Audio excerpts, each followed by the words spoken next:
जय हिंद दोस्तों, welcome to Study I can the part of Unacademy. मैं आप सभी को बताना चाहूँगा कि दोस्तों जो आज आपका जेल प्रहरी का पेपर हुआ है उसको हम पूरा एनालाइज करने वाले हैं।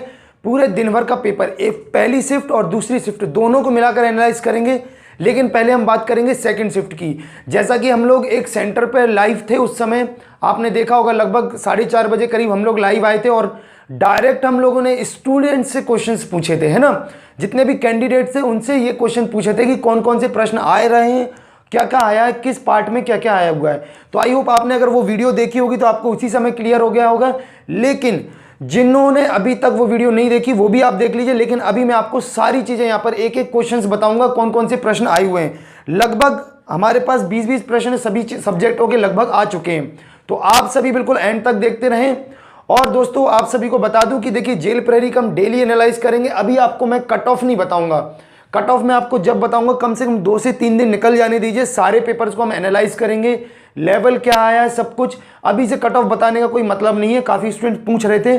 तो पहले हम देखते हैं आज की जो सेकेंड शिफ्ट थी उसमें क्या क्या पूछा गया। देखिए जो सेकेंड शिफ्ट थी उसमें जो कि 2 बजे से लेकर 4 बजे के बीच में आपकी सेकेंड शिफ्ट हुई थी, इसमें एमपी जीके से या फिर ऑल ओवर इंडिया जीके से कौन कौन से प्रश्न पूछे गए, ठीक है। एमपी जीके और फुल जीके में से कौन कौन से प्रश्न आए हैं ये आप लोगों को जानना बहुत ज़रूरी है। देखिए स्टूडेंट्स, मैं आपको एक चीज़ बता दूं, ये पूरा पेपर एनालाइज मैंने ग्राउंड लेवल पर जाकर किया है, सेंटर पर जाकर किया है। तो आप लोगों को सामने लाइव वीडियो भी पड़ी होगी तो आप उसको भी देख सकते हैं। यहाँ पर मेरी तरफ से कोई भी क्वेश्चंस नहीं बताया जा रहा है कि ये भी आया ये भी आया, ऐसा नहीं है। सब कुछ जो पेपर में आया है वही मैं आपको बताने वाला हूँ, ठीक है। तो एंड तक जरूर देखते हैं, आपके बहुत काम आने वाली है। देखिए आप वीडियो में देखिए, सबसे पहले अगर हम बात करें तो एक क्वेश्चन आया हुआ है जीके से। देखिए करंट अफेयर अच्छा खासा पूछा जा रहा है, पूरे इंडिया लेवल का करंट अफेयर पूछा जा रहा है। सबसे पहले मैं आपको बता दूं कि करंट अफेयर काफ़ी अच्छा पूछा जा रहा है, ठीक है भाई। तो करंट अफेयर आपको पूरे इंडिया लेवल का और अच्छे से करंट अफेयर पढ़ के जाना है।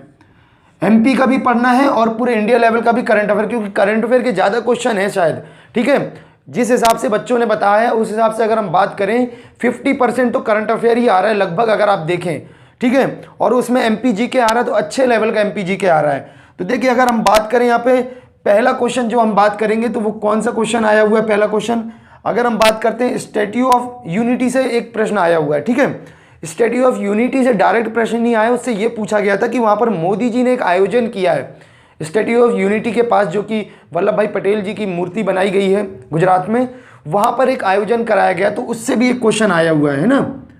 तो स्टैट्यू ऑफ यूनिटी से भी आया हुआ है ना।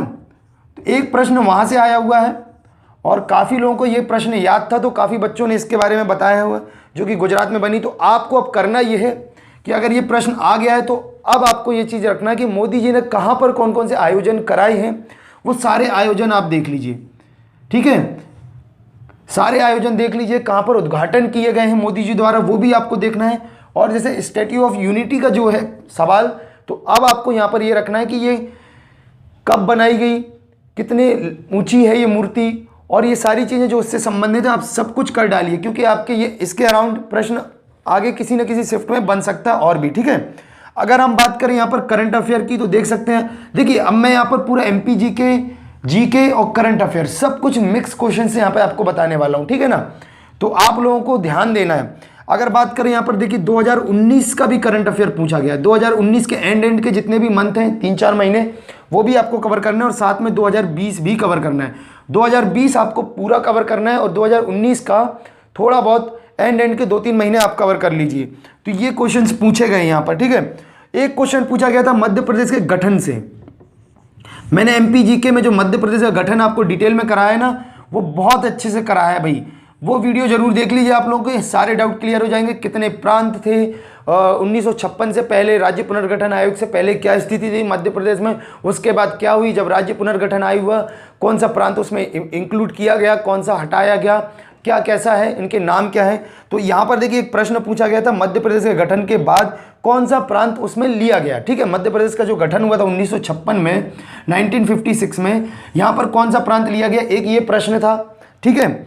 उसके बाद एक और हिस्ट्री से बड़ा अच्छा क्वेश्चन पूछ लिया गया था, हिस्ट्री से, इंडियन हिस्ट्री से, कि गुप्त काल में वस्तु को खरीदने के प्रणाली को क्या कहा जाता था। गुप्त काल में जो वस्तुओं को खरीदा जाता था गुप्त काल में उस समय जो है वस्तुओं को खरीदने की प्रणाली को क्या कहा जाता है? गुप्त काल में वस्तुओं को खरीदने की प्रणाली को क्या कहा जाता है? ये एक प्रश्न आया हुआ आपका, ठीक है, ये एक प्रश्न आया हुआ। सारे प्रश्न आप लोग नोट करते चलें। ये तीनों प्रश्न जो चारों प्रश्न हो गए इसको आप नोट कर लीजिए। बाकी मैं टेलीग्राम ग्रुप, व्हाट्सएप ग्रुप में इस पेज का जो है आपको मैं फोटो खींचकर भेज दूंगा, ठीक है। तो देख सकते हैं आप लोग स्टडी यूनिटी से 2019-20 का भी करंट अफेयर पढ़ के रखना। मध्य प्रदेश के गठन से भी आए हो तो आगे चल के मध्य प्रदेश के गठन से भी आ जाएगा कि मध्य प्रदेश की पहले राजधानी क्या हुआ करती थी, फिर बाद में कब बनी, है ना। और अभी मध्य प्रदेश में मैं आपको बताऊं कि एक जिले, अशोकनगर जिला था जो, उसके गठन का काल पूछा हुआ, कब उसका गठन किया गया था अशोकनगर का, है ना। ठीक है, अशोकनगर भी पूछा गया है यहाँ पे, अशोकनगर का कब गठन किया गया, तो आप लोगों को याद रखना है। अशोकनगर का पूछा गया है। तो इस प्रकार से बहुत सारी चीज़ें यहाँ पर आपको मिल जाएंगी। देखिए, हाँ, अशोकनगर का गठन पूछा गया था। चलिए और आगे हम बात कर लेते हैं स्टूडेंट्स। ये इसको हम थोड़ा सा रब करते चलते हैं क्योंकि यहाँ पर ज़्यादा स्पेस है नहीं। आप लोग एक एक क्वेश्चंस को आप देखते चलें, काफ़ी इंपॉर्टेंट हो जाएगा। गुप्तकालीन जैसे आपसे पूछ लिया गया, अब आपसे एक और प्रश्न पूछा गया था कि शंकर दयाल शर्मा कौन से नंबर के राष्ट्रपति से। देखिए, शंकर दयाल शर्मा जो थे हमारे राष्ट्रपति, वो 9वें नंबर के राष्ट्रपति थे। कौन से? 9th नंबर के। और ये मध्य प्रदेश से बिलोंग करते हैं, इस वजह से इनसे रिलेटेड प्रश्न पूछा गया है। तो अब आपको यहाँ पर एक चीज़ ध्यान देना है कि जो भी बड़ी हस्ती है जो सेंट्रल लेवल पर हैं अभी या पहले थी, वो मध्य प्रदेश से अगर बिलोंग कर रही हैं तो उनसे रिलेटेड क्वेश्चन आपसे पूछा जा सकता है। तो यहाँ पे पूछा गया था कि मध्य प्रदेश के शंकर दयाल शर्मा जो हैं राष्ट्रपति, किस नंबर के राष्ट्रपति से पूरे इंडिया के, जो कि मध्य प्रदेश से बिलोंग करते हैं हालांकि। और आपको इसी के साथ बता दें कि ऐसा इसलिए पूछा गया था कि आपको पता होगा कि ये मुख्यमंत्री भी रह चुके हैं। जब भोपाल अपने आप में शुरुआती समय पर जब भोपाल गठित हुआ था तो भोपाल के ये मुख्यमंत्री थे सबसे पहले। मैंने आपको जो मध्य प्रदेश का गठन पढ़ा है ना, वहाँ ये सारी चीज़ें मैंने आपको एक्सप्लेन की हैं स्टूडेंट्स, है ना, कि कौन मुख्यमंत्री था मध्य प्रदेश का, कौन मुख्यमंत्री था, और आप विंध्य प्रदेश का कौन थे, कौन क्या थे। उसके बाद अगर हम बात करें कि हमारी पूर्वी रियासतों को, पश्चिमी रियासतों को, 25 रियासतों को मिलाकर बनाया गया था मध्य भारत, तो उसके कौन थे मुख्यमंत्री, कौन थे उसके बाकी ऑपरेट जो भी कर रहे थे, सारी चीज़ें मैंने आपको डिटेल में पढ़ा चुका हूँ। तो आप लोग डिटेल वाली क्लास एक बार जरूर देख लें। 15 क्लासें पूरी क्लासेस देख लेंगे तो आप आसानी से ये सारे क्वेश्चंस, क्योंकि मैं डेप्थ में ही पढ़ाता हूँ, मैं हमेशा डिटेल में ही पढ़ाता हूँ आपको, तो क्वेश्चन वहीं से निकल कर आए। शंकर दयाल शर्मा आपको मैंने जब उस समय पढ़ा रहा हूँ तो अगर जिसने ध्यान दिया होगा तो वो ये क्वेश्चन करके आ गया होगा भाई। उसके बाद देखिए, एमपी में जब मैं एमपी का आपको वो पढ़ा रहा था राष्ट्रीय उद्यान, राष्ट्रीय उद्यान से भी एक प्रश्न आया हुआ है कि हाल ही में यूनेस्को द्वारा शामिल किया गया कौन सा राष्ट्रीय उद्यान है, जो कि प्रोजेक्ट टाइगर भी उसमें उसके अंतर्गत वो शामिल किया गया है यूनेस्को द्वारा। तो आप सभी को पता है कि पन्ना राष्ट्रीय उद्यान यूनेस्को द्वारा शामिल किया गया, तो पन्ना राष्ट्रीय उद्यान का आपको पता होगा। इस प्रकार से ये भी एक प्रश्न आया था पन्ना राष्ट्रीय उद्यान से, जो कि यूनेस्को द्वारा भी शामिल किया गया है टाइगर प्रोजेक्ट के अंतर्गत। यूनेस्को द्वारा इसको शामिल किया गया, यूनेस्को विश्व धरोहर में इसको शामिल किया गया पन्ना राष्ट्रीय उद्यान को। यहाँ पर टाइगर प्रोजेक्ट भी चलता है। अब आपको मैं बता दूं, एमपी में एक और प्रश्न पूछा गया था कि एमपी में कौन सा हाईवे नहीं निकलता है। अब देखो, जब भी मैं कोई दूसरा भी टॉपिक पढ़ा रहा होता हूँ तो आपको एडिशनल में जानकारी बताता हूँ, जैसे कि NH3 हो गया, NH7 हो गया, इनके बारे में आपको मैंने बताया तो बहुत सारी चीज़ें बताऊँगी, किस राष्ट्रीय उद्यान के बीच से निकलते हैं, कहाँ से क्या होता है, मुंबई आगरा हाईवे क्या है, तो ये सारी चीज़ें बताई हुई। तो ऑलरेडी देखो बहुत सारी चीज़ें हम कवर कर चुके हैं भाई। सबसे अच्छी बात तो ये है। तो यहाँ पे एक प्रश्न पूछा गया था कि मध्य प्रदेश से कौन सा हाईवे नहीं निकलता है, तो आपको 2-3 ऑप्शन दिए होंगे, अगर आपने वो पढ़े हैं तो बहुत अच्छी बात है, तो आपसे वो बन गया होगा। अगर हम बात करें यहाँ पर, अब एक चीज़ और है, जब मैं MCQ करा रहा था आपको MCQ, तो मैंने आपसे उस समय ना बहुत ही इंपॉर्टेंट बार बार जोर दिया था कि मुख्यमंत्री सड़क योजना, ये एक प्रश्न आया हुआ है, मुख्यमंत्री सड़क योजना। तो मुख्यमंत्री सड़क योजना कब लागू की गई, जैसे कि अगर हम बात करें 2010 में इसको स्टार्ट किया गया था मुख्यमंत्री सड़क योजना में। ये प्रश्न भी आया हुआ है आप लोगों के लिए, मुख्यमंत्री सड़क योजना कब लागू की गई, ये प्रश्न आया हुआ है भाई। मुख्यमंत्री सड़क योजना कितनी जनसंख्या पर गांव में बनाया जाता है। वैसे प्रधानमंत्री सड़क योजना तो चलती है, वो उसकी क्या कैटेगरी है, किस कैटेगरी के अंतर्गत गांव आते हैं जब जाके मुख्यमंत्री सड़क योजना बनती है, कितनी जनसंख्या पर डिपेंड करता है। तो ये सारी चीज़ें मैंने MCQ के समय पढ़ा है। वो MCQ डेली 6 बजे चलता है, वो भी पढ़ते रहना है, एडिशनल जानकारी। इसलिए मैं कहता था कि आप लोगों को दोस्तों एडिशनल भी बताने दो मुझे। बहुत सारे बच्चे नाराज़ हो जाते थे, तो यहाँ पर बहुत सारे फ़ायदे आपको ये मिले हैं। अगर हम बात करें और भी, तो और भी क्वेश्चंस हैं आज के। देखिए एमपीजीके के मैं लगभग आपको 20 क्वेश्चन के आसपास सभी क्वेश्चंस बता दूंगा, तो एंड तक जरूर देखते रहें आप लोग भाई, है ना। एंड तक नहीं देखोगे तो ये क्वेश्चंस आप लोग स्किप कर दोगे, और कहाँ से आपको क्या क्या टॉपिक कवर करने ये भी बताते चल रहा हूँ साथ में। तो ऐसा एनालाइज आपको कोई नहीं बताएगा भाई, है ना। खुद लाइव सेंटर पे जाके हम लोगों ने एनालाइज किया है आप लोगों के सामने, और अब मैं आपको सारी चीज़ें बता रहा हूँ। देखिए यहाँ पर एक और पूछा गया था मेला, तो मेले वाले प्रश्न भी मैं हमेशा एमसीक्यू में करवाते आया हूँ। मेला में पूछा गया था कान्हा बाबा का मेला। कान्हा बाबा का मेला कहाँ पर है, ठीक है, ये हरदा या होशंगाबाद ऐसा कुछ ऑप्शन होगा आप लोगों को। तो वैसे होशंगाबाद में है, लेकिन हरदा में भी लगता है, तो आप लोगों को कंफ्यूज नहीं होना, इसका आंसर करेक्ट निकाल लीजिएगा आप लोग।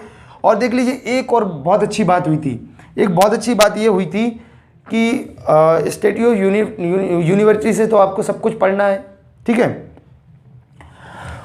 आप लोग एक काम कर सकते हैं कि यहाँ पर देख सकते हैं आप लोग, एक और क्वेश्चन आया था आपका अटल सुरंग से रिलेटेड। अटल सुरंग से रिलेटेड देख लीजिए, करंट का है अटल सुरंग। अटल सुरंग से रिलेटेड एक प्रश्न आया हुआ था, जिसका मोदी जी ने अभी 2020 में उद्घाटन किया है, ठीक है भाई। ये भी याद रखना है क्योंकि करंट अफेयर का है क्वेश्चन। अगर हम बात करें मध्य प्रदेश के खेल मंत्री पूछा गया है, खेल मंत्री कौन है मध्य प्रदेश के, तो अब मध्य प्रदेश का खेल मंत्री पूछा गया, तो अब आपको करना है मध्य प्रदेश के पूरे मंत्रिमंडल याद करना है, ठीक है। पूरे मंत्रिमंडल याद कर लेना है, ठीक है, बिल्कुल भी नहीं छोड़ना है भाई। मैं बता रहा हूँ आपको तैयारी कैसे करना है, नेक्स्ट एग्जाम की तैयारी कैसे करना है। देखिए यहाँ पर मेरा मकसद वीडियो बना के अपलोड करना नहीं है, आप लोगों को एक्चुअल में सारी चीज़ें प्रोवाइड कराना मेरा मकसद है। तो अब आपको यहाँ से आइडिया हो गया होगा कि हमें पूरे मंत्रिमंडल याद करना है, करंट के जो भी उद्घाटन हुए हैं, जो भी मोदी जी अभी कर रहे हैं, वो सारी चीज़ें भी याद रखना है। मेले वगैरह पूरे आप कर सकते हैं। समाधि वाले क्वेश्चन भी आए हुए, मैंने डिटेल में करा रखा है। समाधि और मकबरे करवा रखे हैं, तो समाधि से भी आया हुआ है, तानसेन की समाधि कहाँ पर है ये प्रश्न आया हुआ है। और सुबह की शिफ्ट में ये आया था कि तानसेन से संबंधित एक और प्रश्न आया था सुबह की शिफ्ट में। आप सभी को पता है कि तानसेन ने अपनी जो शिक्षा ली थी संगीत की, वो एक विश्वविद्यालय से ली थी, तो उनके समकालीन उनके साथ और किसने शिक्षा ली थी, तो वो एक प्रश्न सुबह आ चुका है। तो तानसेन से संबंधित, हाँ एक चीज़ है यहाँ पर पुरस्कार जरूर पढ़ लीजिए, है ना, पुरस्कार से संबंधित भी आ रहे हैं, ठीक है, प्राइज से संबंधित प्रश्न आ रहे हैं, तो आप लोग वो भी पढ़कर जाइए। और राइटर से संबंधित प्रश्न आ रहे हैं, राइटर जितने भी लेखक है ना, उनसे संबंधित प्रश्न भी आ रहे हैं, लेखकों से संबंधित भी आ रहे हैं। देखिए यहाँ पर मैंने पूरे क्वेश्चंस आपको बता रहा हूँ, पूरा पेपर ही आपके सामने रख दे रहा हूँ। आपको कहीं और जाएंगे तो आपको आधा अधूरा कुछ क्वेश्चंस बता के आपको वीडियोस में जो है बस वीडियो बना लेते हैं, बस और कुछ नहीं है ना। और एक और प्रश्न आया था कि धारा 370 कब खत्म की गई, धारा 370 कब खत्म की गई, है ना। तो आप सभी को पता है कि धारा 370 है क्या, कहाँ लागू थी, क्यों खत्म की गई। तो ये सारी चीज़ें देखो भाई, मैंने आपको लगभग पूरा पेपर बता दिया। अभी इससे पहले जो मैंने इसको इरेज किया है ना, सभी स्टूडेंट्स एक काम करेंगे, उन पीछे वीडियो को बैक करके सारे क्वेश्चन नोट कर लो, और इससे आप लोग बिल्कुल वो हो जाएं, ठीक है। तानसेन का मकबरा पूछा है, तो अब जितने भी मकबरे वाली वीडियो है ना हमारी एक, वो आपको देखना है, ठीक है। आपका काम क्या है, अब मकबरे वाली वीडियो पूरी देखना है, मकबरे और समाधि वाली, आगे इससे रिलेटेड क्वेश्चन आ जाएंगे। तो ये थी हमारी सेकंड शिफ्ट की बात।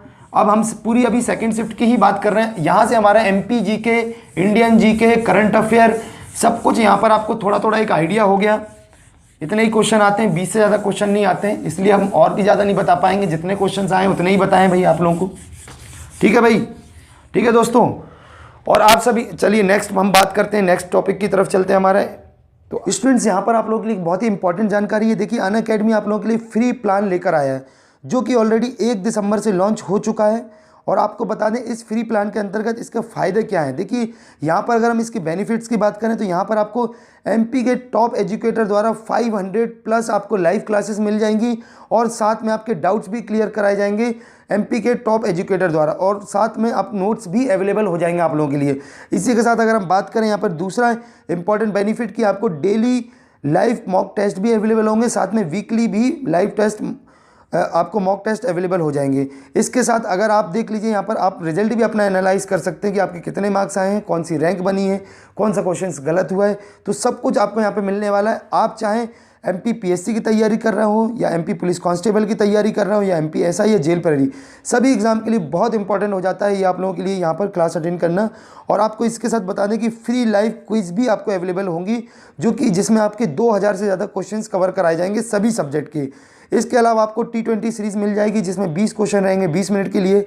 इस T20 सीरीज़ के अंतर्गत 20 क्वेश्चन होते हैं जिसको 20 मिनट में सॉल्व करना होता है, और ये मंडे से सैटरडे 8 PM डेली होता है, ठीक है। और आपको बता दें कि यहाँ पर स्पेशल इवेंट भी आपको अवेलेबल हो जाएंगे और भी बहुत सारी चीज़ें आपको यहाँ पर मिल जाती हैं। अब आपको इसको फ़ायदा कैसे लेना है, देखिए मैं आपको बता दूँ, सबसे पहले तो आपको करना ये कि प्ले स्टोर से अनअकैडमी एप्लीकेशन डाउनलोड करना है। जैसे ही आप अनअकैडमी एप्लीकेशन डाउनलोड कर लेंगे, अपने मोबाइल नंबर ईमेल आईडी से लॉगिन होने के बाद आपके पास यहाँ पर सबसे पहले पूछा जाएगा what are you preparing for. तो यहाँ पर आपको नीचे एक बॉक्स दिखेगा, इसमें आपको MPPSC अपना गोल सेलेक्ट करना है। और MPPSC गोल सेलेक्ट करने के बाद आपको ऑटोमेटिक नीचे स्टेट PSC लिखा हुआ होगा, आप इस पर क्लिक करेंगे जैसे ही, तो आपको यहाँ पर MPPSC और व्यापम ऑप्शन आएगा। आपको ये ऑप्शन सेलेक्ट करना है, मतलब आपका जो गोल रहेगा MPPSC व्यापम, ये आपका गोल रहेगा। इसको आप जैसे ही सेलेक्ट करेंगे तो आपके पास एक नया विंडो खुलेगा, जिसके अंतर्गत आपको दिखेगा कुछ इस प्रकार से डिस्प्ले, और टीचर, आपको वहाँ पर टीचर की क्लासेस दिखेंगी। तो जैसे ही आप किसी भी टीचर की क्लास पर क्लिक करते हैं, जो भी आप पढ़ना चाहते हैं, उसके बाद आपको एक नया डायलॉग बॉक्स खुलेगा कुछ इस प्रकार से, और यहाँ पर आपसे पूछा जाएगा इनवाइट कोड, ठीक है। आपको इस कोर्स को जब भी आप अनलॉक करना चाहेंगे तो आपको इनवाइट कोड जरूर पूछा जाएगा। तो यहाँ पर आपको अपना इनवाइट कोड लिखना है, जो कि है Study I can, STUDY Study I can, capital letter में लिखना है। ये हमारे चैनल का नाम है स्टडी आई कैन, तो यही आपको यहाँ पर एंटर करना है, ठीक है। क्या एंटर करना है फिर से बता देता हूँ, study I can, STUDY Study I can. इस कोड को आप एंटर करेंगे तो ये वाला जो बॉक्स है आपका ब्लू कलर का हो जाएगा। आप यहाँ पर अनलॉक लिखा है, और इसके बाद आप उस कोर्सेज़ को अनलॉक कर सकते हैं। तो याद रखिएगा, आप लोगों को रेफरल कोड जरूर यूज़ करना है, इनवाइट कोड जरूर यूज़ करना है, Study I can. After invite code आप इन सारी चीज़ों का फ़ायदा ले सकते हैं, जो कि आपको फ्री में मिलने वाला है, ठीक है। एक बार और कोड लिख देते हैं, कोड है आपका study I can, CAN can. इस कोड का इस्तेमाल करना है और आपको सारे प्रोडक्ट यहाँ पर अनअकैडमी द्वारा फ्री में एक्सेस करना है, फ्री में फ़ायदा लेना है। उसके बाद बता दें कि अनअकैडमी में और भी बहुत सारे 1 महीने से लेकर 24 महीने तक के वेरियस कोर्सेज आपको मिल जाएंगे, वो कोर्स भी आप परचेस कर सकते हैं। ये देख लीजिए यहाँ पर लिखे हुए हैं, और आज ही अनअकैडमी को सब्सक्राइब करें, मैंने वीडियो की डिस्क्रिप्शन में लिंक दे रखी है। इस वीडियो में इतना ही दोस्तों, मिलते हैं नेक्स्ट वीडियो में। जय हिंद दोस्तों।